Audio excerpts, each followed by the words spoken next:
Day 32 and 33 of tomato farming.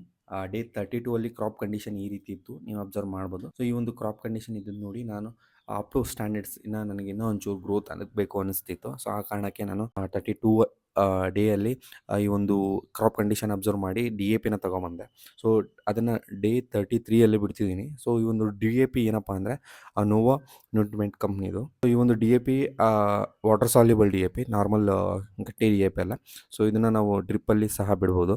So ಇದನ್ನು ನೀವು observe ಮಾಡ್ಕೊಳ್ಳಿ, ಯಾಕೆಂದರೆ ಇದನ್ನು ನೀವು ನಿಮ್ಮ ತೋಟಕ್ಕೂ ಬಿಡುವಿ, ತುಂಬಾ ಚೆನ್ನಾಗಿ ಕೆಲಸ ಮಾಡುತ್ತೆ. ಲಾಸ್ಟ್ ಟೈಮ್ ನಾನು ಯೂಸ್ ಮಾಡಿದೆ, ತುಂಬ ಚೆನ್ನಾಗಿತ್ತು. ಆ ಕಾರಣಕ್ಕೆ ಈಗೂ ಸಹ ಯೂಸ್ ಮಾಡ್ತಿದ್ದೀನಿ ಈ ಒಂದು DAPನ.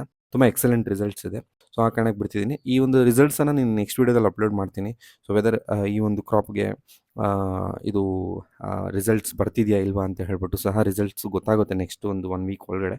ಸೊ ಅದನ್ನು ನಿಮಗೆ ಲೇಟರ್ ಅಪ್ಡೇಟ್ ಮಾಡ್ತಾ ಇರ್ತೀನಿ. ಸೊ ಈ ಒಂದು ವಿಡಿಯೋ ಇಷ್ಟೇ. ಸೊ ನೆಕ್ಸ್ಟ್ ವಿಡಿಯೋದಲ್ಲಿ ಇದೇ ರೀತಿಯಾದಂತಹ ಒಂದು ಯೂಸ್ಫುಲ್ ಇನ್ಫಾರ್ಮೇಷನ್ ಜೊತೆಗೆ ಬರ್ತೀನಿ.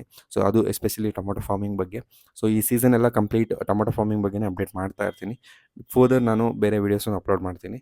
ಸೊ ಈ ವಿಡಿಯೋ ಏನಾದರೂ ಇಷ್ಟ ಆಯ್ತಂದರೆ ಲೈಕ್ ಮಾಡಿ ಮತ್ತು ನಿಮ್ಮ ಟೊಮೊಟೊ ಫಾರ್ಮಿಂಗ್ ಫ್ರೆಂಡ್ ಜೊತೆಗೆ ಶೇರ್ ಮಾಡ್ಕೊಳ್ಳಿ. ನೆಕ್ಸ್ಟ್ ವಿಡಿಯೋದಲ್ಲಿ ಸಿಗ್ತೀನಿ. ಜೈ ಜವಾನ್ ಜೈ ಕಿಸಾನ್.